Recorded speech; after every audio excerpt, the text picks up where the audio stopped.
Good morning, good afternoon, good evening, wherever you are watching in the world. This is the Red Horde, and we're back with another one, the Do We Hate Ya message. This one a little bit special because it's my wife's hometown, Doncaster. So look over my shoulder a little bit and make sure I don't get in trouble for too much of what I say. So the question is, Doncaster Rovers. Let's get into it.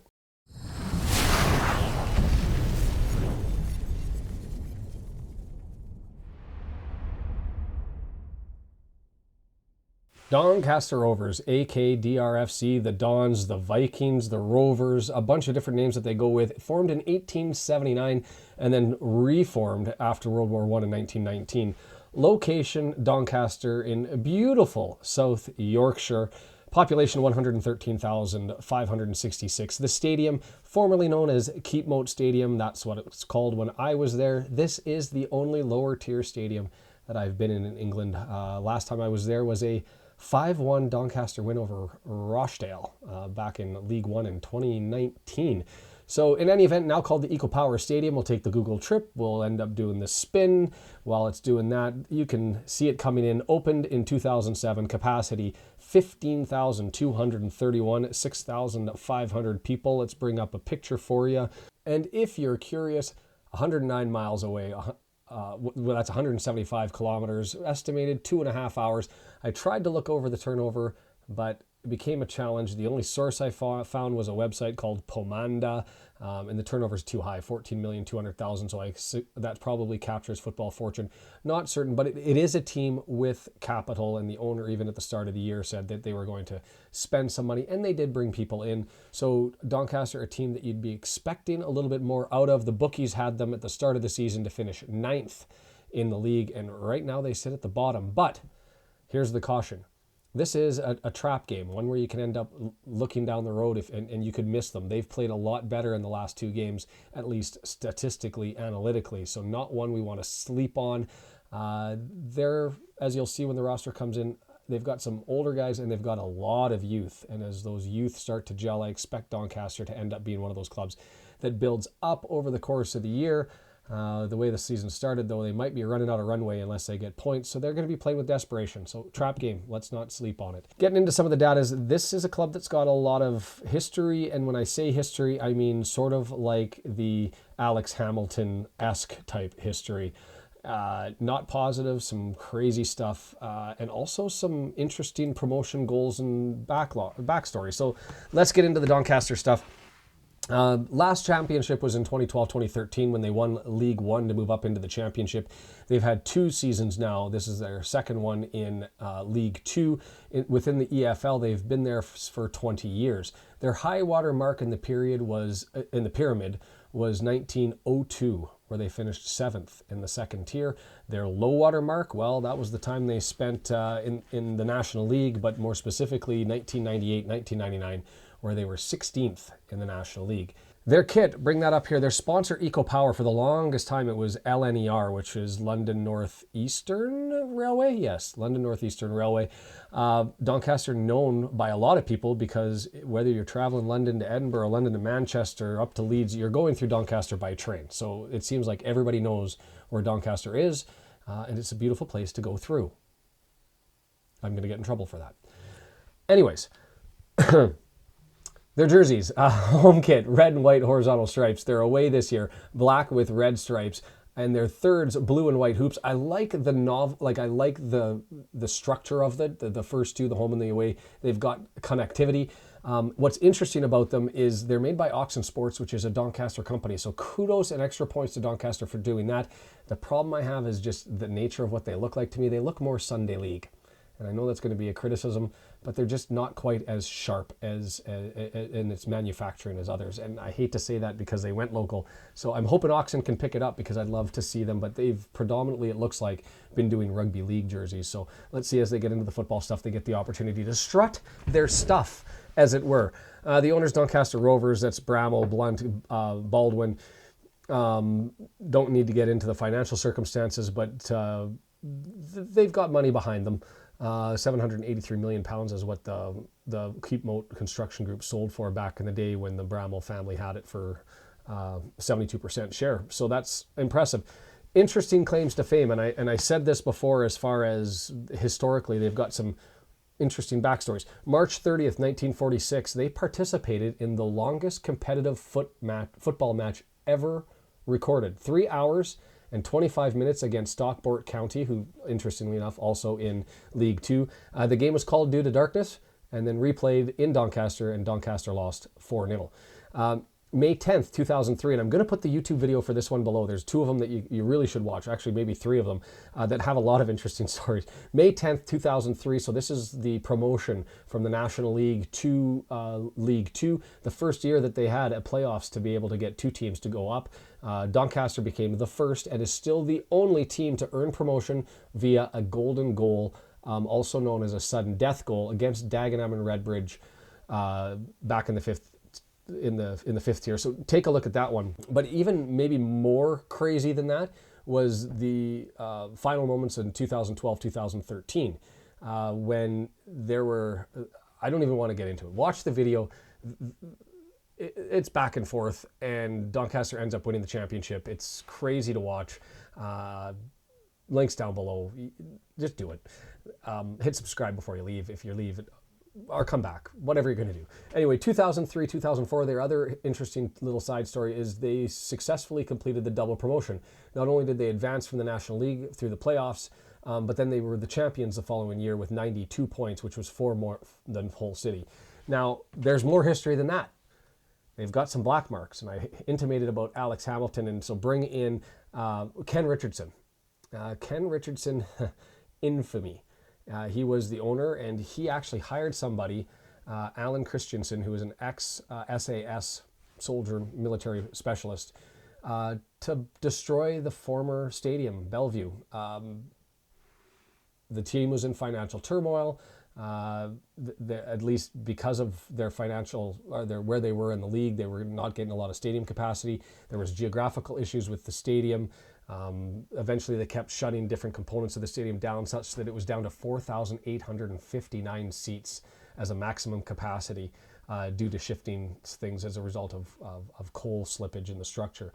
Christensen, the guy who started the fire, got 1 year in jail. Richardson got 4, and they actually caught Christensen because he left his cell phone. He lost it during the fire, and that's how they figured out who it was. So financial combustion, I guess they call it, and Richardson took his chance at getting that, and obviously didn't pay off, and they've got a new stadium, I guess, as a consequence. So June 1997, the Rovers were placed into administration following a wind-up order. They had 3.9 million quid in debt. And then December 2nd, 1997, the lowest attendance in Doncaster's history, 864 people.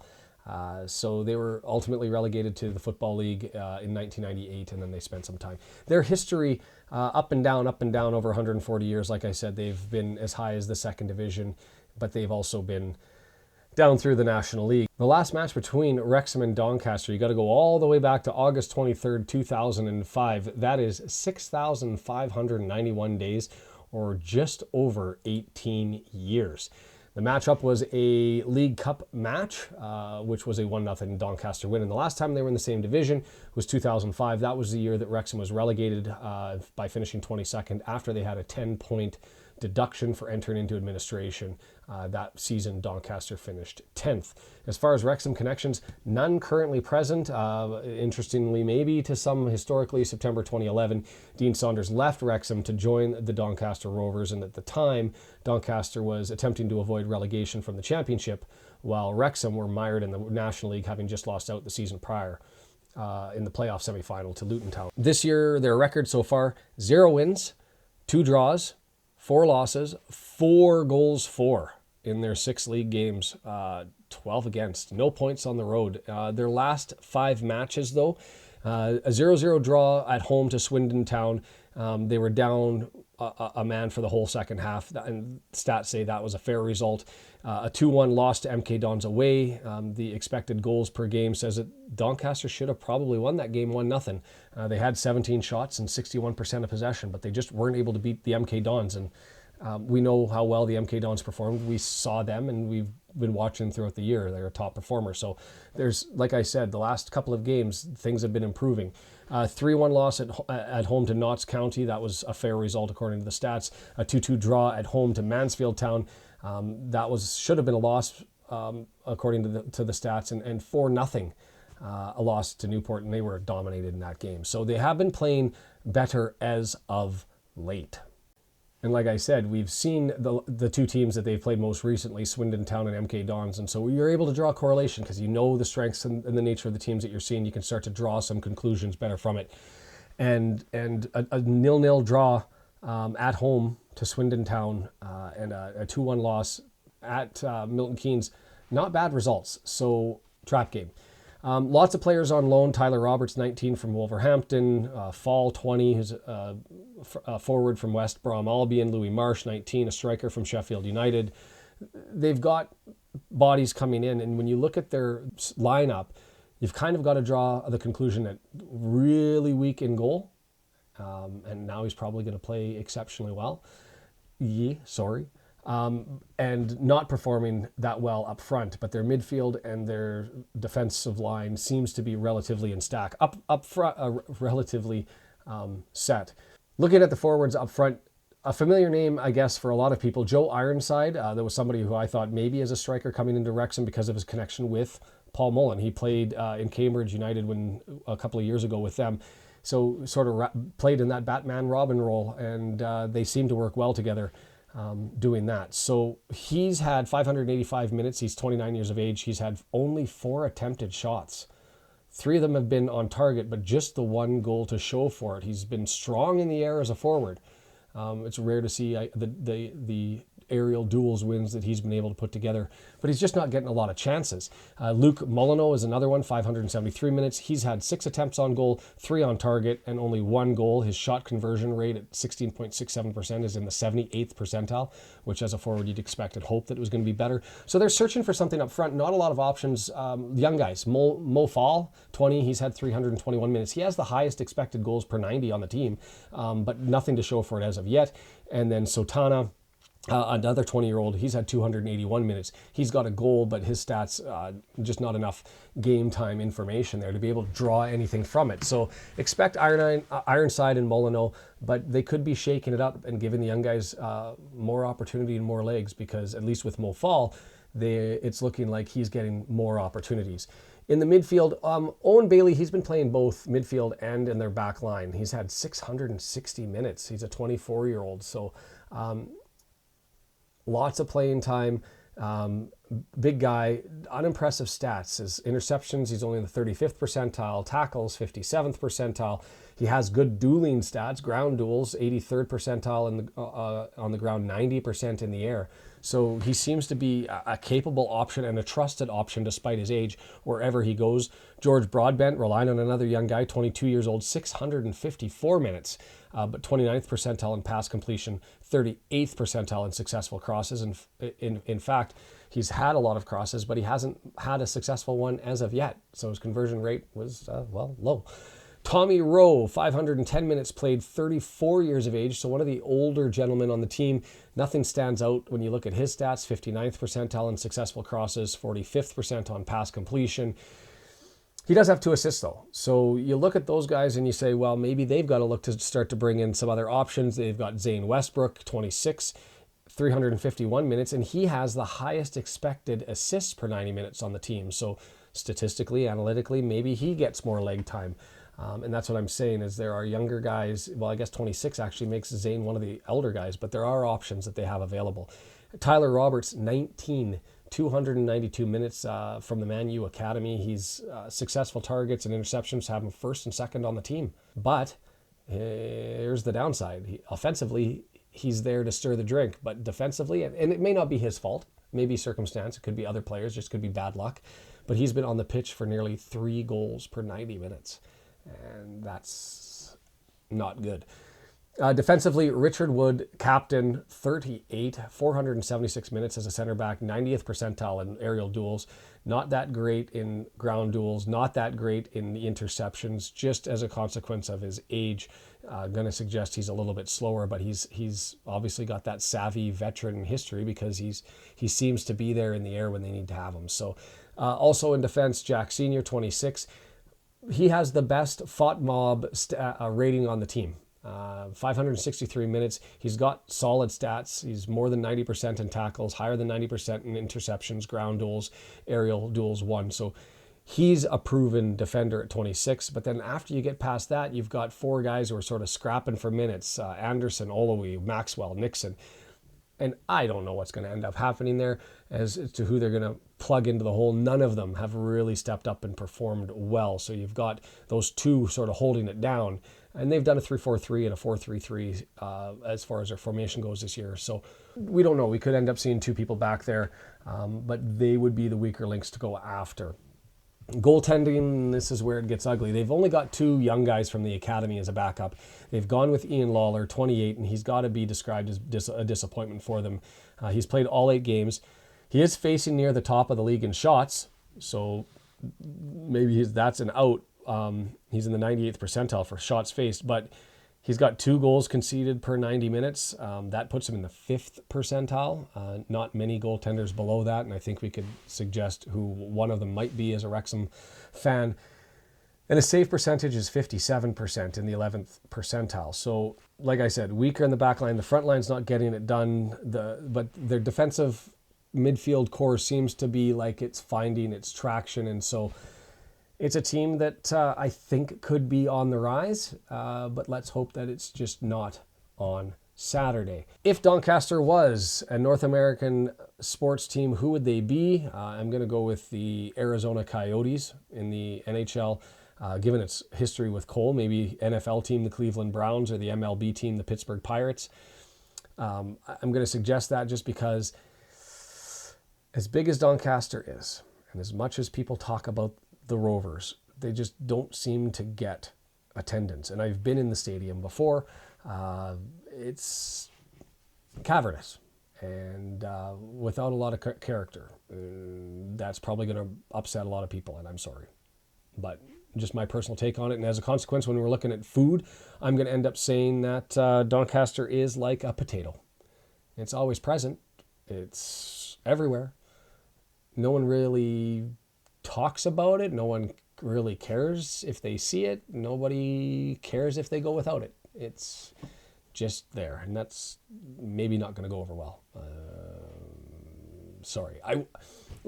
I'll be honest with you. I've been looking for a team to support for 6 years in English football. Doncaster was the first one up that I looked at with some interest. I just couldn't get into it because nobody I found really was into it. True story. So, and maybe they need a documentary. Given their past, there's certainly a story there to tell. So kudos to the fans in Doncaster who've stuck around, because you've definitely gone through the ringer, and I give you credit. I just wish there's maybe more of you, and I wish you luck in the season, but not luck on Saturday. So, bit of business to attend to. Dale from the watch party is in Wrexham, or will soon be there. Might be just be on the plane right now, but he's there for the game against Doncaster this weekend.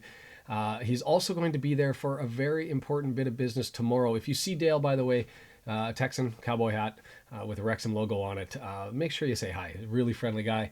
He'd love to meet you, love to chat, love to talk stories. So feel free to do that if you are in Wrexham. Also, Friday, tomorrow, today, if you're watching this, I guess, in Wrexham, at the Turf, there is the Global Cancer Awareness Night, and it's going to feature Terry Fox's story. That's a charity that Ryan Reynolds has been promoting. Terry Fox, a resident, famous resident of Port Coquitlam, BC, where I live. He unfortunately was diagnosed with cancer, and to raise cancer research in the early 80s, 1980, he attempted to run across the entire country. He was an amputee at the time. He made it all the way to Thunder Bay, which is an exceptionally long way to run, before he had to stop running as a consequence of his illness, and he passed the following year. His efforts have now resulted in the largest single-day fundraiser for cancer research in the world. And so I'm stoked that Wrexham gets to hear his story and gets to experience that. So head over to the Turf. Donations are encouraged. You can also make them online. I'll put that link down below as well. Make it if you can. Support if you can. And Yeah, that's an awesome event, and I'm excited to hear how that one turns out. That's that. Look, we've got the 17th is coming. That's the first women's match. It's going to be on the S4C channel that you can get on via their website or their app if you have it. I believe it's going to be in Welsh and in English. So take a look at that. We're going to be doing a watch party for that. Watch party for this game will start at 7 o'clock in the morning, 30 minutes, well, where I am, 30 minutes before that, we'll start to run the preview. This video will go before it, and then I'm hoping I have enough time to add some new bells and whistles. We'll see if we get to it, because I'm running out of time. It's Thursday night. In any event, that's where we're at. Hit subscribe if you like this. Hit the like button. Need the algorithm gods to end up pushing things a little bit further, and things are improving with the watch party. So stop by, watch, have a good time, and signing out. This is the Red Horde.